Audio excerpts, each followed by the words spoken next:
They sold tickets to my backyard. Not a metaphorical backyard. My literal, deed-holding, property tax-paying slice of dirt and rushing water. The HOA down the road set up a folding table, a laminated sign, and started charging families $20 a head to look at my waterfall. They didn't ask. I bought the property because of the noise. Most people move to the mountains for the quiet, but they don't understand what true silence actually sounds like. It rings in your ears. It amplifies your own heartbeat until you can't sleep. I didn't want silence. I wanted the deafening, perpetual roar of Miller's Drop. The waterfall sits entirely within my 40 acres of dense, untamed hemlock and damp granite. The water drops 80 feet into a black pool, kicking up a mist that smells permanently of crushed stone, wet pine needles, and ozone. It's a heavy, violent sound. It drowns out everything. It drowns out the highway a mile away. It drowns out my tinnitus, and mostly, it drowns out the creeping suburban rot of the Whispering Pines Homeowners Association that bought up the valley floor 3 years ago. I'm not part of Whispering Pines. My property line ends where their aggressively manicured turf begins. I'm a holdout, a stubborn 42-year-old widower living in a drafty cabin that constantly smells like wood smoke and old coffee. The invasion didn't start with a bang. It started with a discarded neon green vape pen. I found it on a Tuesday morning, lying bright and toxic against a bed of soft green star moss near the lower plunge pool. I picked it up, feeling the cheap plastic stick to my thumb, and frowned. I rarely had trespassers. The hike up from the valley was steep, muddy, and choked with briars. By Friday, the smell of the woods had changed.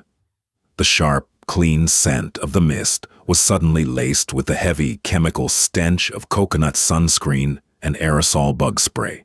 I heard them before I saw them, not over the roar of the falls, but during the walk down the trail.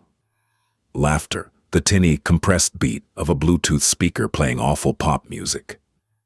The crunch of expensive hiking boots on loose shale. I crested the ridge overlooking the lower trail, my heart doing a slow, uncomfortable thud against my ribs. I'm not a confrontational man. I don't own a shotgun, and I don't yell at kids to get off my lawn. I just want to be left alone. My hands were already sweating, wiping them on the sides of my stained denim jeans. Down at the bottom of my trail, right where the dirt path intersects with the paved cul-de-sac of Whispering Pines, there was a white pop-up tent.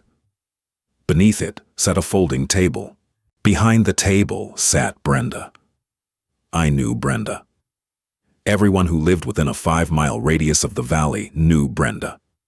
She was the president of the HOA, a woman who seemed entirely constructed of sharp angles, pastel golf shirts, and acrylic nails that clacked against her clipboard like insect mandibles. I walked down the trail, the mud sucking at my boots. A family of 4 brushed past me, the father wearing a bright yellow paper wristband.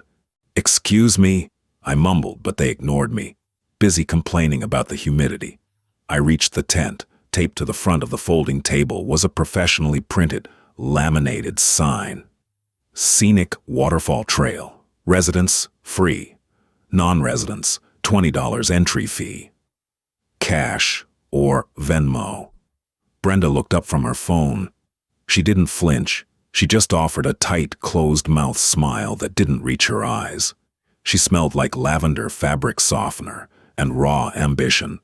"Can I help you, Ryan?" she asked. Her voice was perfectly level, polite in that weaponized way that makes you feel like you're already in the wrong. I stared at the sign. I stared at the stack of yellow paper wristbands. I pointed a shaking finger up the trail. "Brenda, that's my property." "The trailhead begins on Whispering Pines communal property, Ryan," she said, tapping a manicured finger on her clipboard. "The trailhead is a drainage ditch," I shot back, my voice cracking slightly. I hated that it cracked. I sounded like a petulant teenager, not a man defending his home. "The actual trail, the trees, the water, that is all on my land. You are charging people to walk on my land." "We are charging a maintenance and beautification fee for the access point," Brenda corrected smoothly. The influx of unauthorized hikers was creating an eyesore for our residents.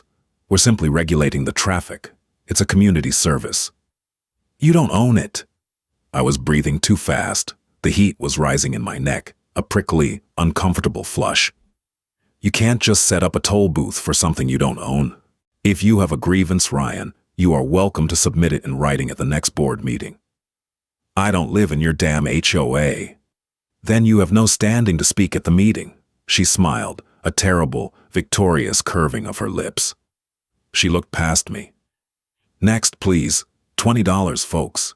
Keep the trail clean. I stood there, paralyzed by the sheer audacity of it. I wanted to flip the table. I wanted to scream. But a family from New Jersey was staring at me like I was a local, unhoused nuisance, and the anxiety in my chest was tightening like a vice. I turned and walked back up the hill, my hands balled into tight, impotent fists, listening to the cha-ching of Brenda's Venmo notification echoing through my trees. By the end of the second week, my sanctuary was unrecognizable. The $20 entry fee didn't deter people, it legitimized them. By putting a price tag on the Waterfall, the HOA turned my private backyard into a commercial attraction. People assume that if they pay for something, they own a piece of it. The physical toll on the land was devastating. The delicate maidenhair ferns that lined the trail were trampled into a thick brown slurry. The roots of the ancient hemlocks, previously hidden beneath soft earth, were exposed and scuffed by hundreds of rubber soles. But the trash was the worst. It wasn't just wrappers. It was a half-eaten sleeve of damp Ritz crackers. It was a soiled diaper shoved behind a mossy boulder. It was empty cans of Kraft IPA tossed into the pristine, freezing water of the plunge pool. I stopped sleeping. I lay awake in my cabin, staring at the ceiling, listening to the waterfall, and knowing that at dawn, the circus would begin again. The rage inside me wasn't a clean, righteous fire. It was a murky, exhausting sludge. It made my stomach sour.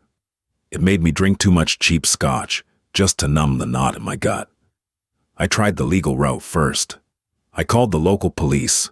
A board deputy showed up, looked at the property line, looked at the HOA's tent, and sighed. "It's a civil matter, Ryan," the deputy said, hooking his thumbs into his duty belt. "They're operating the cash box on their pavement. People are walking up the path. Unless you want me to arrest 100 tourists for trespassing one by one, you need a lawyer." I couldn't afford a lawyer. I was barely affording the property taxes, so I bought some T-posts, a heavy spool of barbed warp, and a pair of thick leather gloves. I spent an entire Thursday sweating in the humid, oppressive heat. The humidity was a physical weight, pressing down on my shoulders as I drove the metal posts into the rocky earth right at my property line. Every strike of the sledgehammer sent a jarring shock up my arms, vibrating in my teeth. My hands blistered, the skin tearing open, mixing blood with the rust of the wire. I strung 3 lines of barbed wire across the trail. I hung heavy, metal, no trespassing, private property signs every 10 feet. When I finished, I stood back, panting, my shirt glued to my chest with sweat. It looked ugly. It looked aggressive. I hated it. It ruined the natural curve of the woods, but it was necessary. The victory lasted exactly 18 hours. Friday morning, I walked down to check the line. The barbed wire was cut, snipped clean through with bolt cutters, coiled back haphazardly into the bushes. The T-posts were bent flat against the mud. Walking over the wreckage was a line of college students carrying a cooler. "Hey," I yelled, stepping out from the trees. "This is private property. Can't you read the signs?" A kid with a backwards visor looked at me unfazed. "Bro, we paid the lady at the bottom. We got the wristbands." He tapped the yellow paper on his wrist. "Chill out." I didn't chill out. The sour sludge in my stomach boiled over into a dark, ugly spite. I spent the next 3 hours walking my property with a heavy black contractor bag. I picked up every piece of trash I could find. The soggy crackers, the beer cans, the used tissues, the diaper. I scooped up the mud that had been churned up by their boots. I filled the bag until it weighed 40 pounds and smelled of rotten stale beer. I threw it in the bed of my rusted pickup truck and drove down the back road, pulling directly into the Whispering Pines subdivision. The roads were perfectly paved, black asphalt gleaming in the sun. The lawns were neon green, manicured with surgical precision. I drove right up to the massive faux stone clubhouse. Brenda's silver Lexus was parked out front. I dragged the heavy black bag out of my truck. My heart was hammering a frantic rhythm against my sternum. I was terrified, and I was furious, and I was deeply ashamed of what I was about to do, but I couldn't stop myself. I dragged the bag up the wide concrete steps of the clubhouse. I grabbed the bottom of the plastic and hoisted it. The contents spilled out in a wet, putrid wave across the welcome mat. Cans clattered against the expensive glass doors. The diaper landed with a sickening squelch on the pristine concrete. The automatic doors slid open, and Brenda stood there, holding a stack of laminated flyers. She froze, her eyes dropping to the garbage, then rising to meet mine. "You're charging for the experience," I said, my voice shaking so hard I could barely form the words. I was breathing heavily, sweat dripping stingingly into my eyes. "I figured you should keep the souvenirs." I turned and walked back to my truck, my legs feeling like they were made of lead. 2 days later, the certified letter arrived. It was printed on heavy, embossed paper. It was from a law firm in the city. The HOA was suing me for malicious mischief, harassment, and, unbelievably, obstructing an historical community easement. The letter claimed that because the trail had been used informally by locals for decades before I bought the property, the HOA had assumed stewardship of the access point. If I interfered again, they would seek a court order to force the sale of my land to cover damages. I sat at my kitchen table, the paper trembling in my blistered hands. The roar of the waterfall outside didn't sound comforting anymore. It sounded like a clock ticking down. They were going to bleed me dry. They had the money, they had the lawyers, and they had the relentless, crushing weight of suburban entitlement. The breaking point wasn't the lawsuit, the breaking point was the blood. It happened on a humid Sunday afternoon.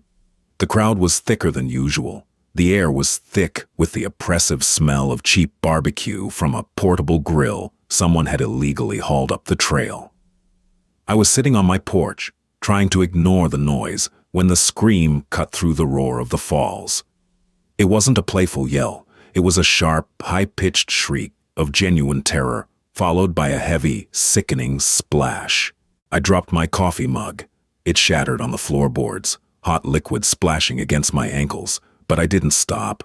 I sprinted off the porch and tore through the woods, branches whipping against my face and arms scratching my skin.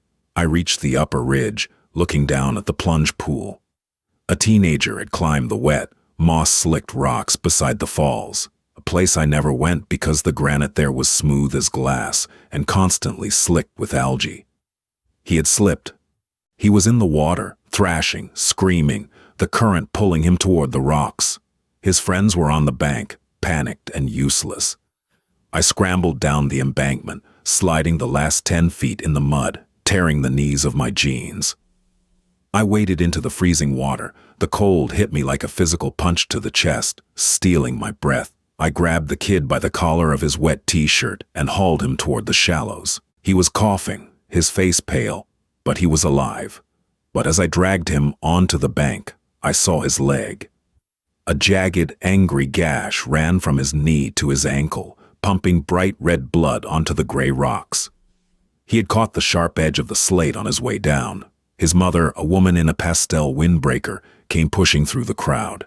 She took one look at her son's leg and turned her panic entirely on me. "What kind of place are you running here?" she shrieked, her voice echoing off the canyon walls. "There are no guardrails. There are no warning signs. My son could have died. I'm suing you. I'm suing the people who sold us the tickets. I'm taking everything you have." I stood there, soaking wet, shivering uncontrollably, looking at the blood washing off the rocks into the clear water. I felt a cold, deep dread settle into my bones that had nothing to do with the temperature of the water. She was right. If she sued me, I'd lose the cabin. I'd lose the land. I would lose the only place in the world that felt like mine. The paramedics had to park at the HOA clubhouse and hike in with a stretcher. The spectacle was humiliating. Brenda stood at her little folding table the entire time, looking concerned, but I saw the calculating gleam in her eye. A safety hazard on my land just gave her more ammunition to claim I was an unfit property owner. The next morning I didn't go to the falls. I got in my truck and drove to the county seat, 30 miles away. I needed to understand the historical easement the HOA's lawyers had threatened me with. I needed to know every single inch of my property line. The county records office was in the basement of a brutalist concrete building. It smelled like dust, old paper, and the sharp tang of floor wax. The fluorescent lights buzzed overhead, a constant, annoying hum that set my teeth on edge. Arthur, a clerk with thick glasses and a sweater vest, spent 2 hours helping me pull the original plat maps. The paper was yellowed, massive, and fragile. "Okay, here's your parcel, Ryan," Arthur said, tracing a finger along the faded ink lines. 40 acres. Bounded by the county road to the south and Whispering Pines to the east. "What about the west and the north?" I asked, leaning over the table. "Where the water goes?" Arthur adjusted his glasses and pulled out a different, larger map. He laid it over mine, aligning the topography lines. "Well, that's interesting," Arthur mumbled. "What?" My heart did a slow, heavy thump. "Your property ends exactly at the crest of the waterfall," Arthur said, tapping the paper. "You own the rock face, and you own the trail leading up to it. But the plunge pool at the bottom, the water itself?" He traced a thick blue line on the map. "That water feeds directly into Blackwood Creek," Arthur said, "and Blackwood Creek is a designated state waterway, which means the plunge pool, the banks around it, and the 50 feet of riparian zone buffering it. That's not your land, and it's certainly not the HOA's land." I stared at him, the realization dawning slowly, like the sun coming over a mountain ridge. "Whose is it?" "It belongs to the State Department of Natural Resources," Arthur smiled, a genuine, slightly wicked smile. "It's state park territory. They are incredibly, fiercely protective of their riparian zones." A strange, bubbling sensation started in my chest. It wasn't anxiety. For the first time in weeks, it was hope. I didn't call a lawyer. I didn't call the police. I sat in my truck in the parking lot of the county building, looked up the number for the regional DNR office, and dialed. I asked for the chief ranger. I explained everything. I didn't exaggerate. I told him about the trash. I told him about the trampled ferns. I told him about the kid who cracked his leg open on state property. And then I told him about the HOA charging a $20 entry fee to access a trail that led directly onto protected state land.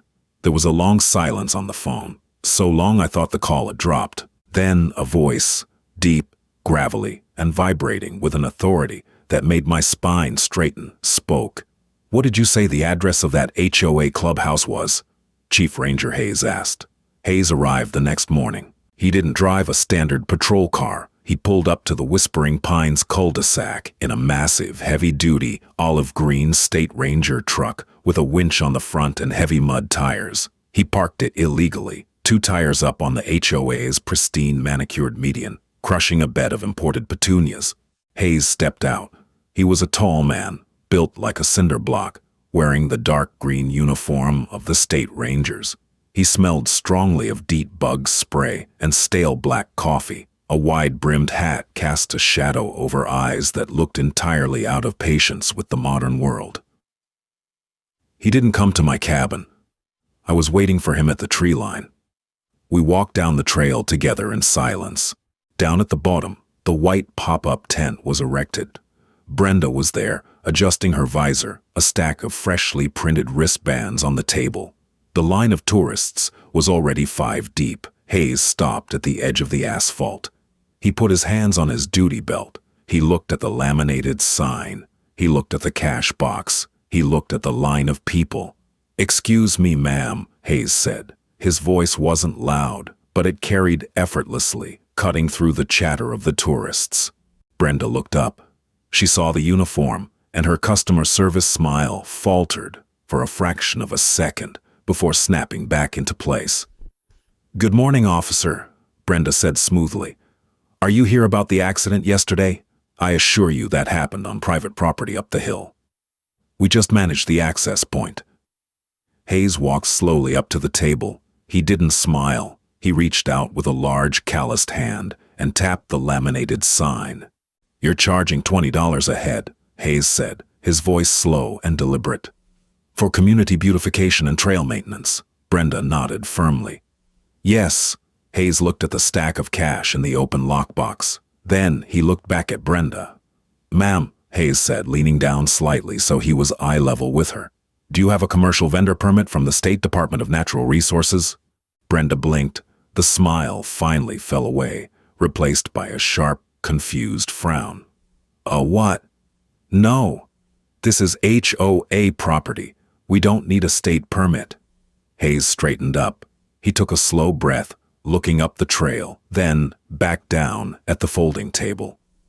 "Well, ma'am," Hayes said, and the absolute lack of emotion in his voice was terrifying. "That is going to be a very expensive misunderstanding." Ranger Hayes didn't yell. He didn't posture. He possessed the quiet, terrifying gravity of a man who carried the full weight of the state government in his breast pocket. He reached into that pocket and produced a thick, leather-bound citation book.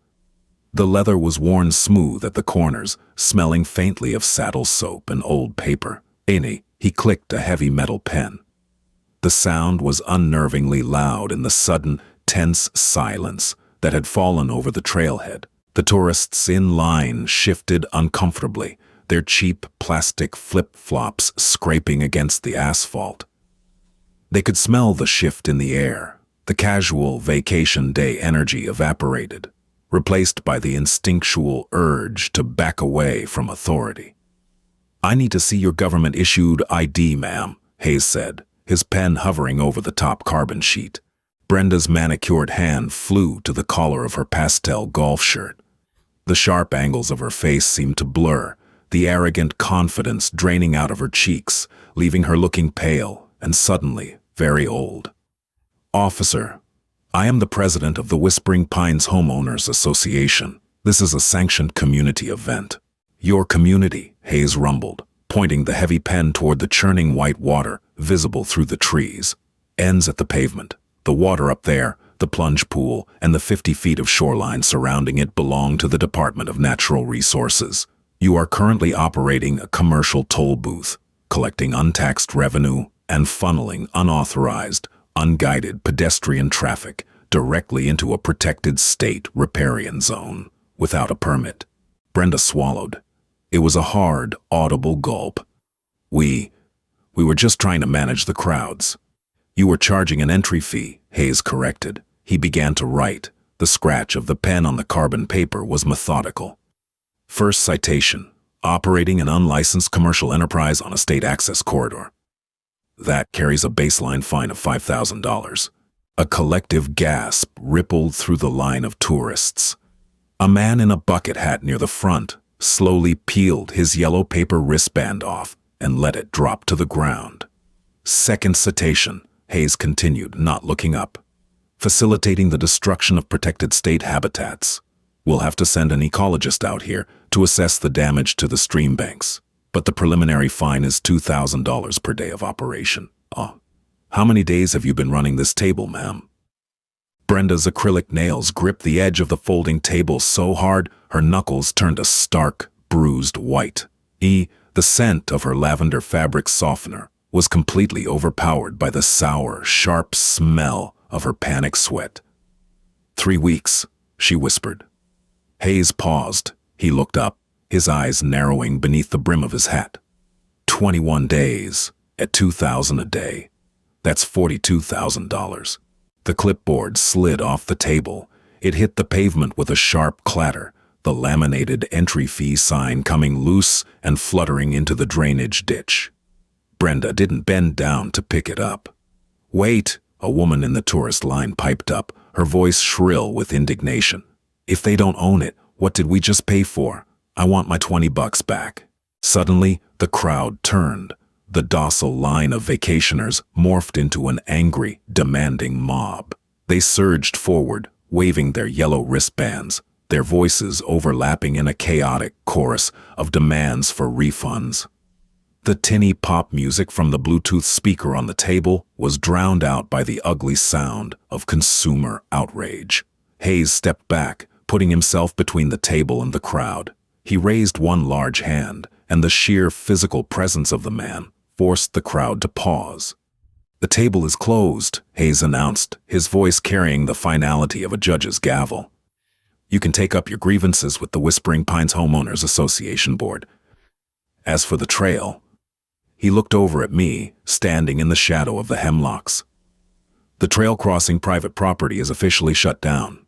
I watched Brenda scramble to shove the cash box into a canvas tote bag, her hands shaking violently, the crisp yellow wristbands scattered across the pavement, trampled into the hot, sticky asphalt by angry tourists turning back toward their cars. I thought I would feel triumphant. I thought the sour, heavy sludge in my stomach would instantly burn away, replaced by the bright, clean fire of victory. I had fantasized about this moment for weeks, watching the HOA get crushed under the weight of their own arrogance, but standing there, listening to the cacophony of angry tourists and watching a woman nearly vibrate out of her skin with panic, I just felt tired. The vengeance didn't taste sweet. It tasted like exhaust fumes and hot pavement. It was ugly. The whole thing was just an ugly, unnecessary scar on a place that was supposed to be beautiful. I rubbed my face, feeling the grit and sweat on my skin, and turned my back on the circus. I walked up the trail alone. Hayes joined me an hour later. I was sitting on my porch, nursing a lukewarm cup of black coffee, watching the mist rise from Miller's Drop. The woods were quiet again, save for the heavy, rhythmic roar of the water. The ranger walked up the wooden steps, his heavy boots making the boards groan. He took off his hat, wiping his forehead with the back of his sleeve. He looked exhausted, too. "I shut it down," Hayes said, leaning against the porch railing. He issued the citations to her personally and to the HOA as a corporate entity. "The state environmental lawyers will take it from here. They don't take kindly to people commercializing conservation zones." "What happens now?" I asked, staring at the swirling black water of the plunge pool. "The HOA is going to owe the state close to 60 grand, minimum, once the ecological damage assessment comes through," Hayes said flatly. "I doubt that woman will be president of anything by the end of the week. Her neighbors are going to skin her alive when they see the special assessment fees to cover the fines." I took a slow sip of my coffee. It was bitter, but it grounded me. "And the trail? That's up to you," Hayes said, looking at me directly. "It's your land they have to cross to get to the state water. You have the right to fence it off completely, but—" He paused, running a hand through his closely cropped hair. "If you do that, nobody gets to see the falls, not even the people who respect it." I looked at the churned-up mud of my trail. I looked at the broken ferns and the exposed roots. I felt the ache in my blistered hands from driving those T-posts. "I don't want a fence," I said softly. "I never wanted a fence. I just wanted them to stop treating it like an amusement park." Hayes nodded slowly. "I can draft a conservation easement. You sign over limited access rights directly to the DNR. Not ownership, just access. We maintain the trail. We put up a small, brown state park sign at the bottom, and we patrol it. No toll booths, no vapes, no Bluetooth speakers. If the HOA tries to step foot on it to manage it, they're dealing with us, not you." It was a compromise. I would lose the absolute, isolated privacy I had fiercely guarded, but I would gain the protection of a shield I didn't have to carry myself. "Draw it up," I said. The collapse of the Whispering Pines Homeowners Association didn't happen with a dramatic, satisfying explosion. It was a slow, agonizing deflation. I read about it in the local county paper, a 2-paragraph brief tucked beneath the grocery store coupons and the used car ads. Brenda was gone by Wednesday, her house suddenly dark. The massive faux stone clubhouse, which used to blaze with security floodlights every night, was completely shut down to save on electricity. The emergency special assessment tax hit the residents like a sledgehammer. From my ridge looking down into the valley, I could literally see the money drying up. The automated sprinkler systems, once timed to a terrifying, wasteful synchronicity, stopped running entirely. By late August, the neon green manicured lawns had baked into a brittle, sickly yellow. I watched a moving truck idle in a driveway for 3 days. I thought I would take pleasure in it. I thought I would stand on my porch with a glass of cheap scotch and laugh at the quiet devastation of suburbia finally getting what it deserved. But I didn't. I just felt a hollow, cynical pity. They had bought into a manufactured lie of controlled perfection, and the state government had simply handed them the bill. The healing of my own land took much longer, and it demanded sweat. The DNR didn't send heavy machinery or noisy tractors. They sent 4 college interns in khaki shorts, driving a battered white van that smelled aggressively of damp canvas, stale peanut butter, and DEET. I didn't have to help them. Ranger Hayes had made that clear. My involvement wasn't required. But I couldn't sit on my porch and watch strangers fix my woods. So I put on my heavy leather work gloves, the ones still stiff and crusted with dried mud from the barbed wire, and walked down the hill. For 2 grueling, back-breaking weeks, my hands were permanently caked in dark earth and sticky pine sap. We worked in a steady, rhythmic silence. The interns were earnest kids, sweating through their uniform shirts, meticulously pulling rusted beer cans, wet cigarette butts, and shredded plastic grocery bags out from deep within the thorny briar patches. The hardest part was repairing the soil. Hundreds of tourist boots had compacted the earth near the plunge pool into a slick, concrete-hard surface where nothing could grow. We had to haul heavy burlap sacks of native topsoil up the steep incline, step by agonizing step. My lower back locked up constantly, a dull, radiating heat that I treated with cheap ibuprofen and scalding hot showers. We packed the fresh, loose dirt over the exposed, scuffed roots of the ancient hemlocks. We delicately replanted maidenhair ferns, burying their fragile, thread-like root systems deep into the damp, shady crevices along the granite walls. Every heavy bag of trash we hauled away to the county dump. Every square foot of raw mud we covered with fresh, rust-colored pine needles felt like scrubbing a deep, ugly wound clean. The day the crew finally packed up their van, they installed a single, solid wooden sign right where my property line met the cracked asphalt of the cul-de-sac. It wasn't laminated, it wasn't loud or demanding. It was heavy, routed wood, painted in muted brown and yellow. Miller's Drop, State Conservation Area. Foot traffic only. Pack it in, pack it out. There was no cash box. There were no neon wristbands. I spent the first 3 weekends after the trail reopened sitting on my porch, gripped by a tight, exhausting paranoia. I kept my coffee cup gripped tightly in both hands, waiting for the invasion to begin again. Every time the wind whipped through the upper canopy, my brain tricked me into hearing the tinny, compressed bass of a Bluetooth speaker.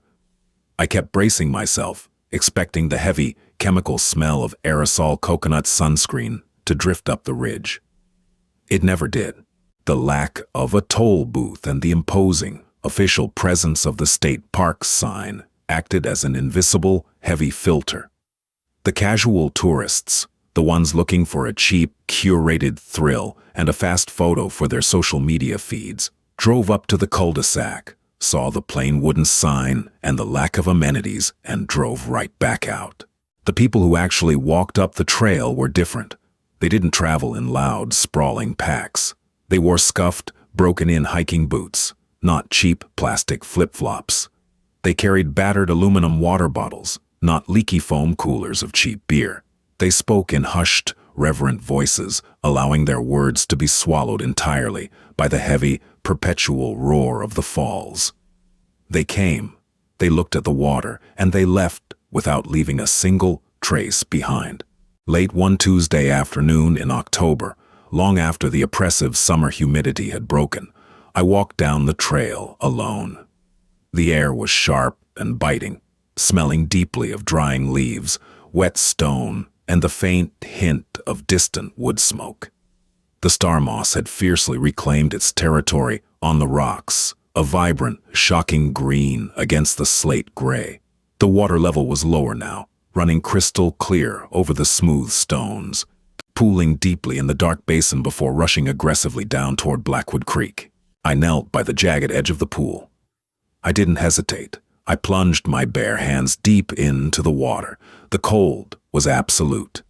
It was a shocking, electric chill that instantly drove the breath from my chest and made the joints in my fingers ache with a sharp, violent intensity. It was an uncompromising, wild cold. I pulled my hands out and pressed my wet, freezing palms directly against my face, closing my eyes tight. The roar of Miller's drop filled my skull. It drowned out the distant highway. It drowned out the memory of Brenda, the yellow wristbands and the embossed letters from angry lawyers. Most importantly, it drowned out the heavy, anxious sludge that had lived in my gut for months. It wasn't silence.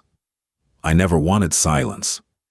It was the sound of something massive, ancient, and entirely indifferent, something that couldn't be bought, couldn't be fenced in, and couldn't be tamed by a laminated piece of paper on a folding table. I sat on the wet rocks for a long time, watching the freezing mist catch the fading, golden autumn light. My knees ached. My boots were damp. My hands were freezing. I had never felt more fiercely, completely at home. When someone tries to put a price tag on your peace, sometimes you have to remind them that the heaviest forces of nature and the law aren't for sale. Thank you for listening to my story about fighting back against the ultimate neighborhood bullies. If this struck a chord with you, please hit that like button, share this video with anyone who's ever dealt with a nightmare HOA, and subscribe to the channel for more raw, real stories. Stay grounded, and I'll see you in the next one.